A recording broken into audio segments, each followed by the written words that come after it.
আহত ভাইরা আছে, যাদের পাও নাই, যাদের কান নাই, যাদের চোখে এখনো বুলেট, তাদেরকে ডি ক্যাটাগরি, সি ক্যাটাগরি দেওয়া হয়েছে। আমরা এই বৈষম্য চাই না। আমরা চাই দুটি ক্যাটাগরি, যারা অঙ্গ হানি ঘটেছে, যারা কর্ম করতে পারবে না, যারা মারাত্মক অসুস্থ, তাদেরকে এক ক্যাটাগরিতে রাখা হোক। আর যারা এই গণহত্যাকারী খুনি হাসিনা ক্ষমতা থাকাকালীন অবস্থায় মৃত্যু, আয়নাগর, জেল, নিশ্চুপ জেনে সামনের সারিতে থেকে আন্দোলন সংগ্রাম করে আহত হয়েছে, তাদেরকে বি ক্যাটাগরি দেওয়া হোক। আপনারা ইতিপূর্বে দেখেছেন আমরা কয়েকটি কর্মসূচি পালন করেছি ক্যাটাগরির বৈষম্য নিয়ে। আমরা বৈষম্যের বিরুদ্ধে আন্দোলন করেছি। আমরা আর কোনো বৈষম্য চাই না। আমাদেরকে যে ক্যাটাগরি দেওয়া হয়েছে সেটা আমরাও মানি, কিন্তু ক্যাটাগরি করতে হবে দুইটা। যারা জুলাই আগস্টে আন্দোলন করতে গিয়ে সামনের সারিতে থেকে মারাত্মকভাবে আহত হয়েছে, তাদের ক্যাটাগরি এক করা হবে।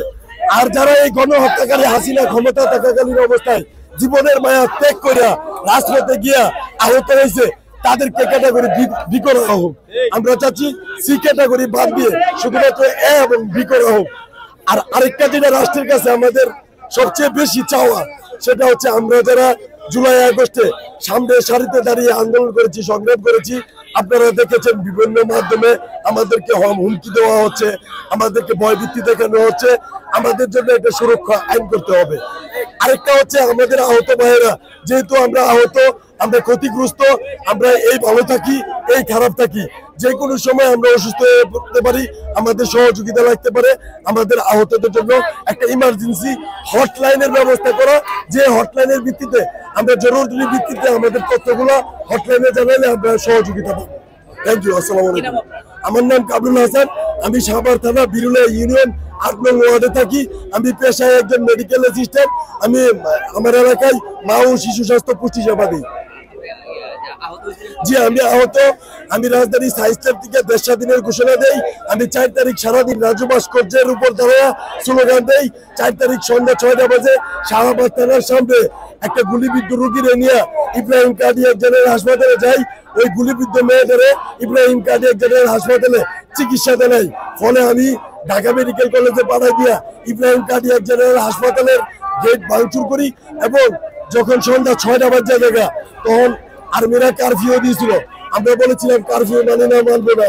এই স্লোগান দিয়ে যখন আমরা নিউ মার্কেট আসি, তখন আমার শরীরে ছিল এই গেঞ্জিটা, এটা পরে আমি স্লোগান দিছি। আমার অসংখ্য ভিডিও মিডিয়ার মাধ্যমে ভাইরাল হয়েছে যে আর একটা ছাত্র গ্রেফতার করবেন না, খুনের বিচার খুনির কাছে, খুনি হাসিনার পতন চাই। এই গেঞ্জিটা পরা দেখে যখন আমি বাসায় ব্যাক করি, তখন কিছু পুলিশ লীগ এবং ছাত্রলীগ, আওয়ামী লীগ আমার উপর অতর্কিতভাবে হামলা করে। আমি ২.৫ মাস হসপিটালে ভর্তি ছিলাম। এখানে ডিসি সাহেব আছে, কালকেও দেখছে। আমি বমি করলে এখন আমার শুধু রক্তের ক্লট বাইর হয়। এখনো পর্যন্ত আমি স্বাভাবিক হইতে পারি নাই। তবে আমাকে যে ক্যাটাগরি দিছে বি, আমি খুশি। কিন্তু আমার অনেক অসভ্য আহত ভাইরা আছে, যাদের পাও নাই, যাদের কান নাই, যাদের চোখে এখনো বুলেট, তাদেরকে ডি ক্যাটাগরি, সি ক্যাটাগরি দেওয়া হয়েছে। আমরা এই বৈষম্য চাই না। আমরা চাই দুটি ক্যাটাগরি, যারা অঙ্গ হানি ঘটেছে, যারা কর্ম করতে পারবে না, যারা মারাত্মক অসুস্থ, তাদেরকে এক ক্যাটাগরিতে রাখা হোক। আর যারা এই গণহত্যাকারী খুনি হাসিনা ক্ষমতা থাকাকালীন অবস্থায় মৃত্যু, আয়নাগর, জেল, নিশ্চুপ জেনে সামনের সারিতে থেকে আন্দোলন সংগ্রাম করে আহত হয়েছে, তাদেরকে বি ক্যাটাগরি দেওয়া হোক।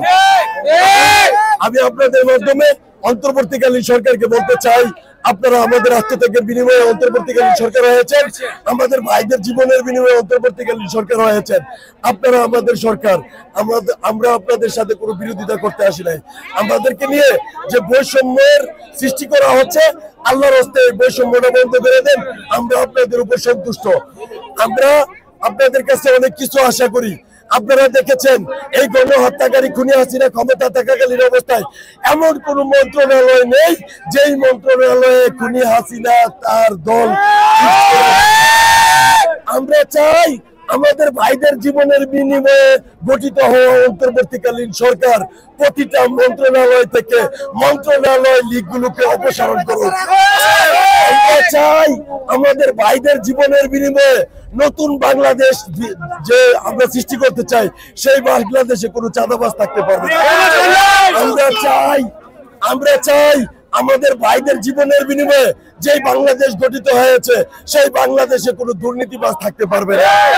আমরা অন্তর্বর্তীকালীন সরকারকে বলবো, আবারও যদি আপনারা এই দুর্নীতি মোকাবেলায় এবং এই আইন শৃঙ্খলা বাহিনী লীগ মোকাবেলায় আপনাদের জীবনে অন্ধকার রাত নেমে আসে, আমরা আবার বুক পেতে দেব।